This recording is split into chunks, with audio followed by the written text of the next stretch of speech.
कांग्रेस के 6 बागी विधायकों पर जो है आज विधानसभा अध्यक्ष ने फैसला लिया और उनकी जो सदस्यता थी वो रद्द की गई है। इसी खबर पर हमारे साथ ज्यादा जानकारी के लिए जुड़ रहे हैं हमारे संवाददाता धर्म प्रकाश। जी धर्म प्रकाश, जिन 6 बागी विधायकों ने व्हीप के कानून का उल्लंघन किया जिसके चलते इन्हें अयोग्य करार दिया और विधानसभा अध्यक्ष ने इनकी सदस्यता भी रद्द की है, इस पर क्या कुछ अपडेट है? विधायकों की आगामी जो रणनीति है वो क्या कुछ हो सकती है?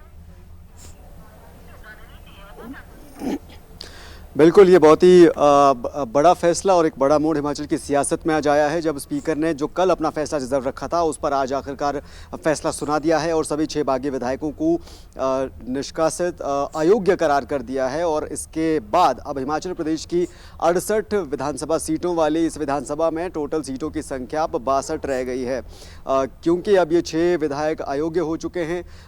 62 विधानसभा की इस सीटों में अब कांग्रेस के पास 34 सीटें हैं अगर इन 6 को निकाल दे, और उसके बावजूद भी अब 32 क्योंकि बहुमत का आंकड़ा बन गया है तो इसलिए फिलहाल सरकार मेजॉरिटी में है। लेकिन विधायकों को मनाने की कोशिश जो है वो लगातार जारी है। हालांकि बीते रोज जो बैठक हुई थी कांग्रेस विधायकों की पर्यवेक्षकों के साथ, उसमें ये लग रहा था कि शायद अब कुछ बात बन सकती है, क्योंकि विक्रमादित्य सिंह ने प्रेस के सामने आकर एक स्टेटमेंट जारी की थी जिसमें उन्होंने कहा था कि अपना इस्तीफा वो आगे अब बढ़ाएंगे नहीं और सरकार के वो साथ हैं। लेकिन आज सुबह सुखविंदर सिंह सुक्खू की तरफ से जिस तरह विधायकों की बैठक बुलाई गई थी, ब्रेकफास्ट के लिए विधायकों को बुलाया गया था, उसमें विक्रमादित्य सिंह नहीं पहुंचे। यानी कि एक तरह से नाराजगी माना जा रहा है कि अभी भी जारी है, लेकिन जो मनाने की कोशिशें हैं विधायकों को वो लगातार जारी है। और इसमें उन विधायकों की हम बात कर रहे हैं जो 34 विधायक कांग्रेस के हैं।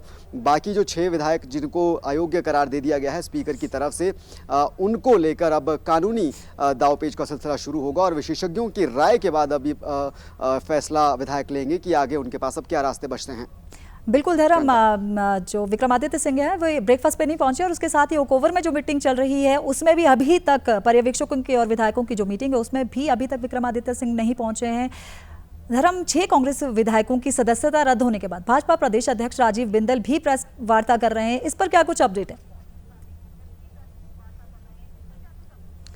बिल्कुल, राजीव बिंदल ने एक प्रेस कॉन्फ्रेंस अभी की है। हम इस वक्त भाजपा मुख्यालय जो दीप कमल है शिमला का, वहीं पर मौजूद हैं। कुछ ही देर पहले उनकी प्रेस कॉन्फ्रेंस पूरी हुई है जिसमें राजीव बिंदल ने साफ किया है कि प्रदेश में सरकार के स्तर पर या कांग्रेस के स्तर पर जितनी भी अस्थिरता बनी हुई है उसमें बीजेपी का या विपक्ष का कोई हाथ नहीं है। और बीजेपी एक ऐसी पार्टी है जो लोकतांत्रिक नियमों का पालन करती है, साथ ही नियम कायदे कानून के साथ चलती है। दूसरी तरफ कांग्रेस और मुख्यमंत्री सुखविंदर सिंह सुक्खू जहाँ तक बीजेपी और विपक्ष पर सरकार गिराने की कोशिश के आरोप लगाते रहे हैं, उस पर भी राजीव बिंदल ने स्थिति साफ करते हुए कहा है कि कांग्रेस की जो स्थिति प्रदेश में हो रही है उसके लिए खुद कांग्रेस जिम्मेदार है। उन्होंने ये भी कहा है कि जो कांग्रेस के विधायक नाराज हैं वो अपनी नाराजगी कई बार सार्वजनिक मंचों पर जाहिर कर चुके हैं। इसके बावजूद भी अगर कांग्रेस को ये समझ नहीं आ रहा है कि पार्टी के अंदर क्या गलत है, तो ये कांग्रेस की खुद की कमजोरी है। उन्होंने विपक्ष को और बीजेपी को इस पूरे पॉलिटिकल सिनेरियो से पूरी तरह से अलग किया है। प्रियंका जी बिल्कुल धर्म प्रकाश, अंतर्कलह तो जो है वो कांग्रेस में काफ़ी समय से चला ही आ रहा है, पर आज जो पर्यवेक्षकों और विधायकों की जो बैठक हो रही है, जिस तरह से जो है रूठों को मनाने की कोशिश की जा रही है, उसका जो निर्णय है वो तो आने वाले समय पर ही रहेगा। तमाम जानकारी के लिए बेहद शुक्रिया धर्म प्रकाश।